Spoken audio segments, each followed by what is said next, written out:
Bate n'abalabi ba BBS Telefina njagala okubategeeza nti nga wakayita ennaku 2 zokka nga n'olwokubiri lufundikira okutulufundikira Uganda ezudde omuntu ekakasiza omuntu omu okuba nti afudde ssenyiga corona oluvannyuma lw'ennaku eziweredde ddala nga ab'ebyobulamu bagezaako okulwana n'ekirwadde kino.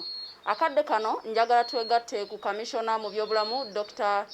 Richard Kabanda agenda kuba nga atunnyonnyola ebisingawo ku mukyalo ono naye nga amawulire gasuse kufuluma nti omuntu ono Munnakenya wabula ekyakakakasibwa kiri nti omuntu ono si Munnakenya nga amawulire gasuse okutegeeza wabula Munnayuganda mukyala wa myaka 34 era mutuuze mu disitulikiti y'e Namisindwa. Oweekitiibwa Richard Kabanda katweyungeko atubuulire kino kitegeeza ki eri kaweefube minisita w'ebyobulamu gwemaze emyezi 4 nga etaddewo okulaba nti Uganda tefiisa muntu n'omu olw'obulwadde obwa ssenyiga corona.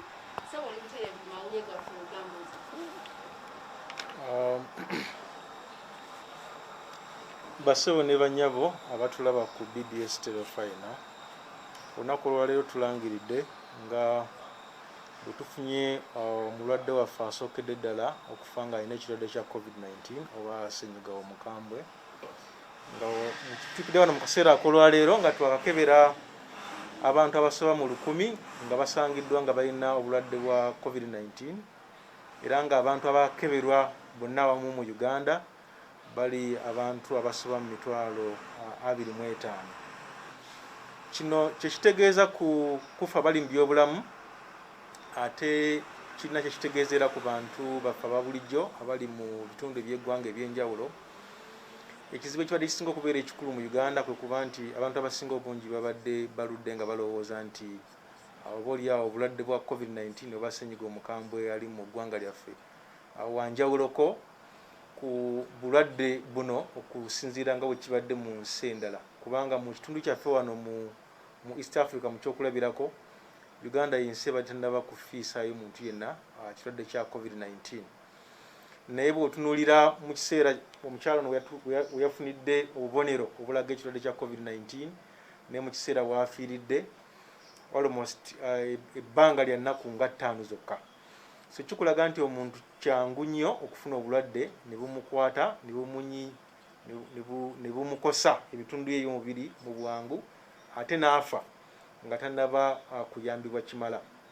Era bw'otunuulira amakubo agateekebwawo ekitongole kyaffe ky'ebyobulamu gagendereddwamu okusobola okulaba nti abantu abo bonna balina obulwadde baba basobola okufunibwa ng'obudde bukyali ne bateekebwateekebwa bulungi ate era ne balondoola bulungi okusobola okulaba nti ate ekirwadde kino kiba ate baba basobola okuddayo mu bantu ba bulijjo nga tebalina kirwadde kino. Era ekinyuso ekiri mu kino kwe kusobola abantu baffe abali mu Uganda okwongera okukimanya nti nno obulwadde buno bwe buli.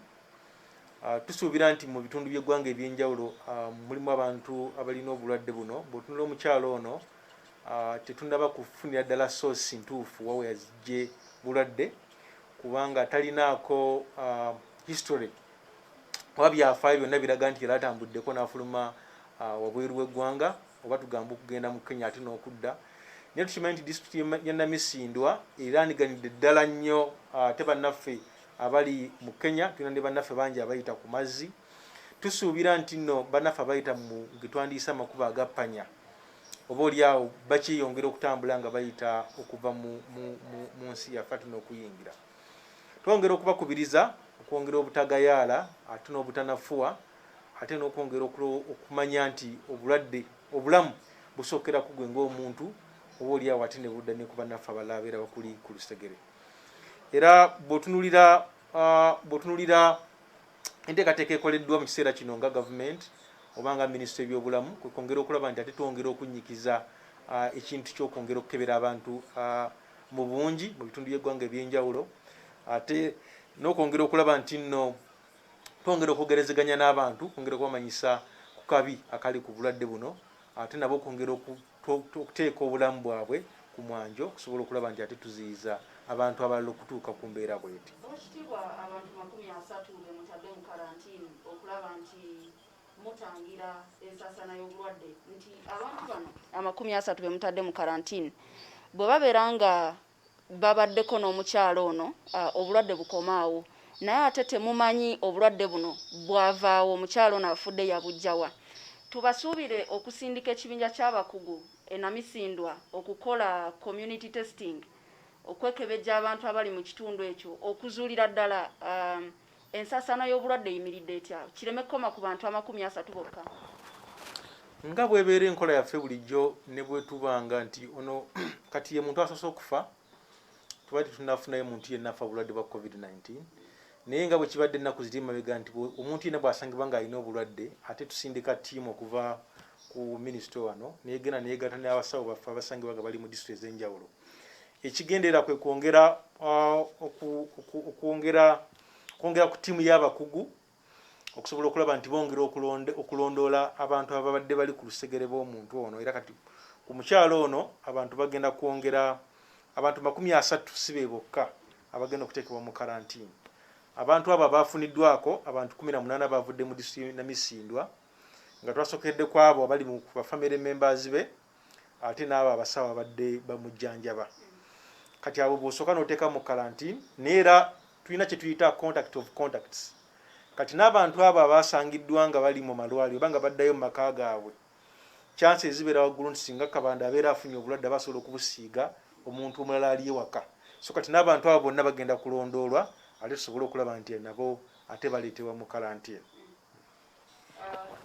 Tweyanzege Oweekitiibwa Richard Kabanda Commissioner ow'ebyobulamu wano ku Ministry ey'ebyobulamu nkujjukiza nti omukyalo ono yaziikiddwa era okukebera omusaayi omukyalo ono yakebeddwa emirundi egiwera ddala 3 ogwasoose ne gulaga nti yafudde obulwadde bwa COVID-19 n'ogwokubiri n'ogusembyeyo ogwokusatu ne gukakasa ensonga lwaki Ministry y'ebyobulamu erangiridde olunaku olwaleero.